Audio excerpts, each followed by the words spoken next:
ये बहुत ही common problem होती है बच्चों को, और क्लास 10 के बच्चों की स्पेसिफिकली अगर हम बात करते हैं तो बहुत कॉमन प्रॉब्लम होती है कि भैया डिस्ट्रैक्शन हो रहे हैं, भैया हम क्लास 10 में अच्छे से पढ़ नहीं पा रहे, प्रिपरेशन की जर्नी जो है वो काफ़ी हार्ड है, मुझे काफ़ी स्ट्रेस फील हो रहा है, मैं काफ़ी डरा हुआ हूँ, मुझसे ये नहीं हो रहा, मुझे ये समझ नहीं आ रहा, मेरा स्ट्रॉन्ग पार्ट भी वीक होता जा रहा है, मेरा वीक पार्ट और वीक होता जा रहा है, मेरे नोट्स इनकम्प्लीट है, मेरे स्कूल का काम इनकम्प्लीट है, मुझे बहुत सारे क्वेश्चन समझ में नहीं आ रहे, मेरे दोस्तों के बहुत सारी चीज़ें हो गई है।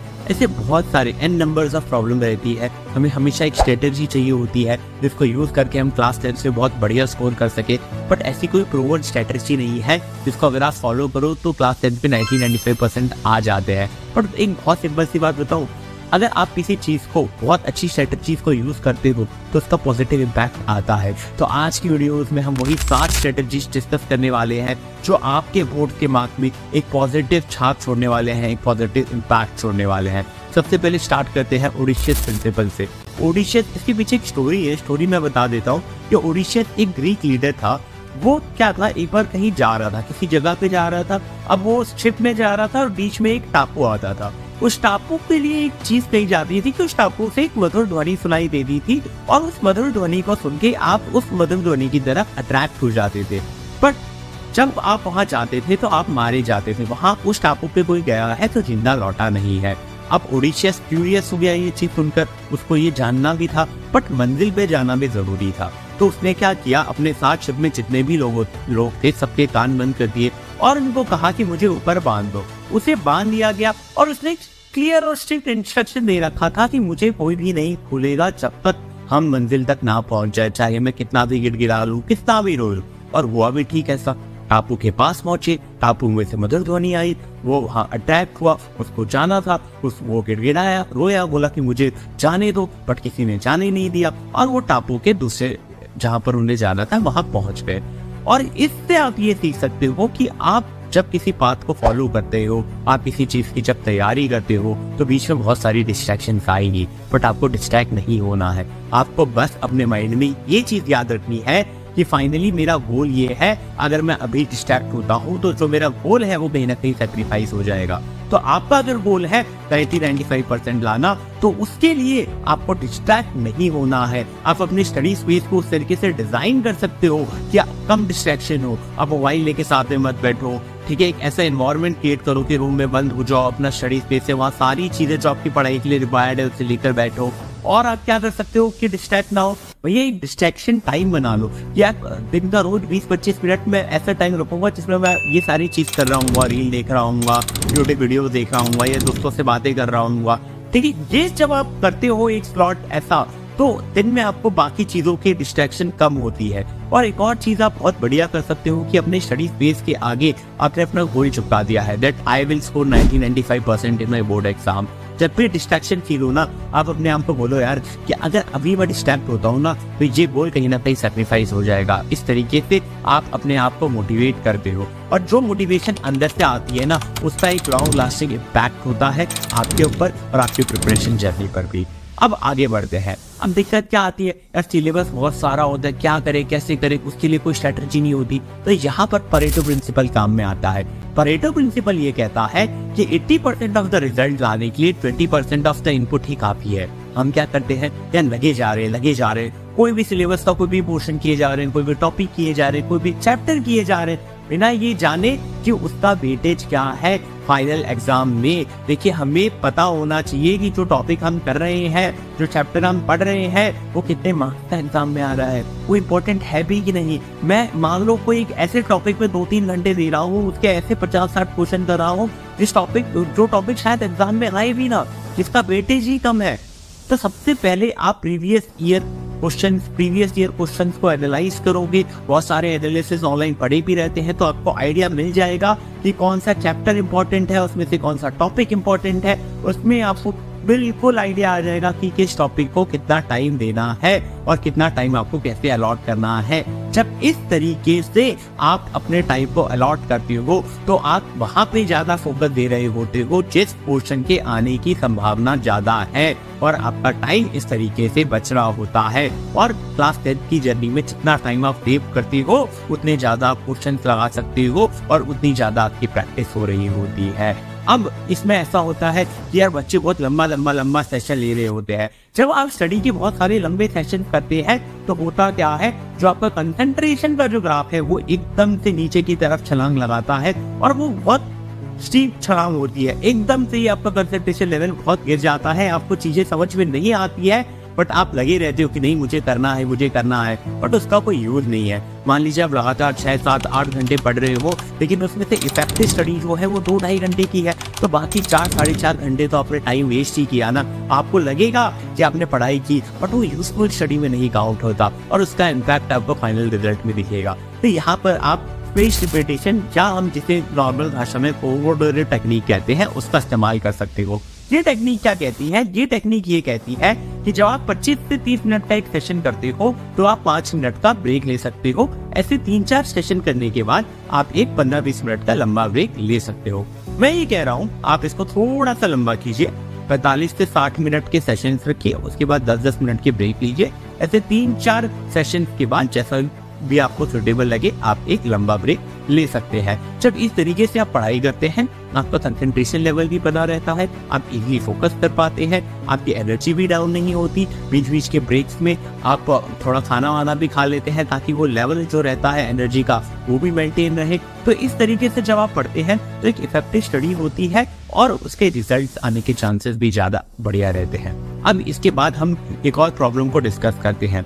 प्रॉब्लम क्या होता है कि यार हम काम किए जा रहे हैं। अब कोई काम ऐसा होता है ना, लेट्स से मैं आपको एक एग्जांपल से समझाता हूँ कि आपको ये टास्क कर रहे हो। अब मैंने सोचा कि आज मैं इसे खत्म कर लूंगा, लेकिन वो टास्क खत्म नहीं हुआ। रात को जब मैं सोने गया मैंने सोचा अच्छा ये टास्क खत्म नहीं हुआ, मुझे गिल्ट आया, बट मैंने उस गिल्ट को कम कैसे किया, ये बोल के मैं कल कर लूंगा। अब कल का दिन आया, कल क्या हुआ, कल फिर वो टास्क नहीं हुआ, फिर मैंने अपने आप को बोला यार कल कर लेंगे। ऐसे मैं उस टास्क को डिले करता जा रहा हूँ, जब तक सर के ऊपर हंटर नहीं आएगा कि वो टास्क जरूरी है, करना ही है, तब तक आप वो टास्क कंप्लीट नहीं करो। तो यही होता है, जब आप किसी टास्क की डेडलाइन सेट नहीं करते हो तो वो टास्क नहीं होता है। पार्किंसन लॉ भी यही कहता है कि जब तक आप जिस टास्क को जितना टाइम देंगे वो टास्क उतना टाइम लेगा। ठीक है, आप जिस टास्क को जितना टाइम दे रहे हो वो टास्क उतना ही टाइम लेगा। इसलिए ये इम्पोर्टेंट है कि हर टास्क के लिए एक डेडलाइन सेट की जाए। अगर आप किसी टास्क के लिए डेडलाइन सेट नहीं कर रहे हो तो वो टास्क खिंचता चला जाएगा और हम ये अफोर्ड नहीं कर सकते। क्लास 10th में आप ये कतई अफोर्ड नहीं कर सकते कि आप फर्स्ट चैप्टर पे लगे जा रहे हो, फिर यूटी1 आया, यूटी1 में 3 चैप्टर आ रहे हैं, आप पहले ही पढ़ के गए अच्छे थे, दूसरा तीसरा ऊपर से देखा हुआ है।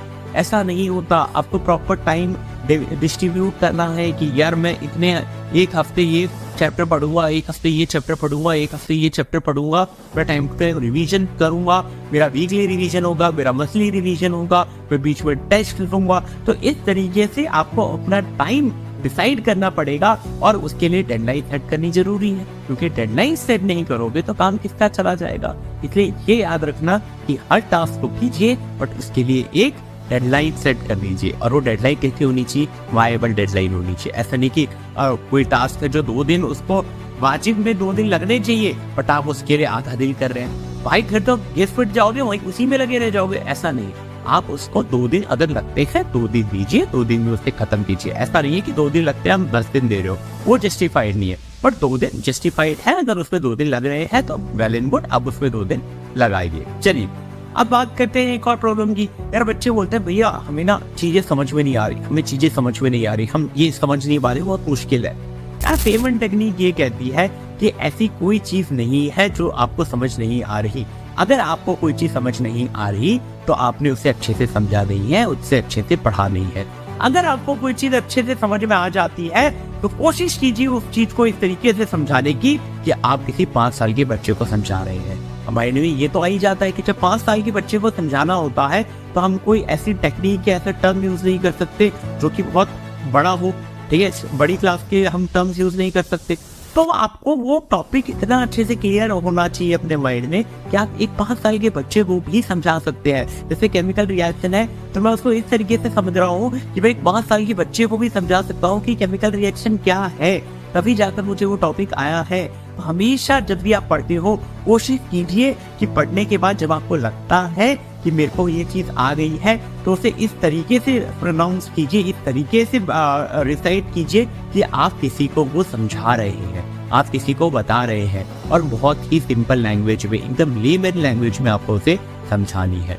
इसके बाद अब बात करते हैं मेटाकॉग्निशन की। मेटाकॉग्निशन क्या होता है? मेटाकॉग्निशन यानी कि आप अपने थॉट्स को समझ रहे हैं। देखिए, आप अगर अपने आप को समझ जाएंगे ना, सारी प्रॉब्लम का सॉल्यूशन वहीं पे आ जाएगा। आपको पता होना चाहिए कैसे आप अपने आप को जानोगे। आपको अपने आप को जानना है, बट वो जानने का तरीका क्या है? जब आप अपने आप से क्वेश्चन पूछेंगे। यार, मैं अपने आप से अगर क्वेश्चन नहीं पूछूंगा कि मेरा स्ट्रॉन्ग पोर्शन क्या है, तो मुझे रियलाइज कैसे होगा? मेरा वीक पोर्शन क्या है, तो मैं उस पर वर्क कैसे करूंगा? मुझे क्या क्या चीजें पसंद है, मुझे क्या क्या चीजें नहीं पसंद है, मैं किस तरीके से प्रिपरेशन जर्नी को ले जा सकता हूँ? क्या मेरी प्रिपरेशन जर्नी सही जा रही है? क्या मैं सही से असाइनमेंट कर रहा हूँ? क्या मैं अपने प्रिपरेशन जर्नी को जस्टिफाइड दे रहा हूँ? क्या मैं मेरी क्लास 10 की प्रिपरेशन सही कर रहा हूँ? ऐसे अनगिनत सवाल होंगे जो आप अपनी पूरी प्रिपरेशन जर्नी के दौरान अपने आप से पूछ सकते हैं, जो कि आपको कदम कदम पे गाइड कर रही होंगी कि आप सही पाथ पे जा रहे हो या गलत पाथ पे जा रहे हो। और इस तरीके से आप अपनी प्रिपरेशन जर्नी को जब आगे बढ़ा रहे होंगे तो आपको बहुत सारे एडवांटेजेस मिलेंगे, बहुत सारे बेनिफिट्स मिलेंगे इस पर्टिकुलर प्रिंसिपल के। इसके बाद हम आगे बात करते हैं नेक्स्ट टेक्निक की, जो है आइजनहोवर मेट्रिक्स। देखिए, हमें हमेशा ये रहता ना कि हमारे पास जब हम दिन में आते हैं तो बहुत सारे काम होते हैं। लेट्स से मैं उठाऊं, मेरे पास आज 25 टास्क है, लेकिन किस टास्क को करूं, किस टास्क को नहीं करूं, वो बच्चे डिसाइड नहीं कर पाते। देखिए, 2x2 का मैट्रिक्स बनाइए। ठीक है, इस साइड पे आप क्या लिख देंगे? इस साइड पे आप लिख देंगे इंपॉर्टेंट, नॉट इंपॉर्टेंट। ऊपर आप लिख देंगे अर्जेंट, नॉट अर्जेंट। ठीक है, अब आप देखिए कि आपका टास्क किस कैटेगरी में आ रहा है। अगर आपका टास्क इंपॉर्टेंट भी है और अर्जेंट भी है, लेट्स से एक कोई असाइनमेंट जो आपको कल ही देना है, तो उसको आप तुरंत कर लीजिए। अगर आपका टास्क इंपॉर्टेंट है बट अर्जेंट नहीं है, जैसे कि आपको कोई एक असाइनमेंट देना है बट वो 3 दिन बाद देना है, तो जो शेड्यूल कर लीजिए, उसे क्या कीजिए, शेड्यूल कर दीजिए कि मैं इस टाइम पे इस टास्क को खत्म कर दूंगा। अगर आपका एक कोई टास्क जो इम्पोर्टेंट नहीं है बट अर्जेंट है, तो उसे डेलीगेट कर दीजिए। मान लीजिए आपको मम्मी ने बोला बाजार से कुछ ले आओ, या दोस्तों के साथ कहीं कुछ है, कहीं जाना है, तो आप किसी और को बोल दीजिए कि आप ये मेरा काम करो। अगर आपका कोई काम इम्पोर्टेंट भी नहीं है और अर्जेंट भी नहीं है, जैसे दोस्तों के साथ घूमने जाना हो, रील देखनी हो, शॉर्ट देखना हो, टाइम पास करना हो, तो उसे आप क्या कर दीजिए, टर्मिनेट कर दीजिए या एलिमिनेट कर दीजिए, बोल सकते हैं। तो जब इस आइजनहोवर मैट्रिक्स को आप यूज करोगे तो आपका दिन का जो टाइम होगा वो बहुत ज्यादा प्रोडक्टिव निकलेगा, क्योंकि आप उन कामों को पहले प्रायोरिटी दे रहे हैं जो कि अर्जेंट है, जो कि इम्पोर्टेंट है, और आप उन कामों को नहीं कर रहे हैं जो कि अर्जेंट भी नहीं है और इम्पोर्टेंट भी नहीं है। इस तरीके से आपका एक टाइम यूजफुल मैनर में यूज हो रहा होगा। देखिए, आज जो भी 7 टेक्निक हमने डिस्कस की, वो आपको पक्का बेनिफिट दे रही होगी अगर आप उसको अच्छे तरीके से यूज कर रहे होंगे। और अगर आपको ये टेक्निक पसंद आई, ये वीडियो में कोई भी पॉइंट आपको अच्छा लगा, तो वीडियो को प्लीज यार लाइक कर दीजिएगा। लाइक का टारगेट हम रखते हैं 100 लाइक, और चैनल को सब्सक्राइब कर दीजिएगा और इस वीडियो को अपने दोस्तों के साथ शेयर कर दीजिएगा। Thanks very much.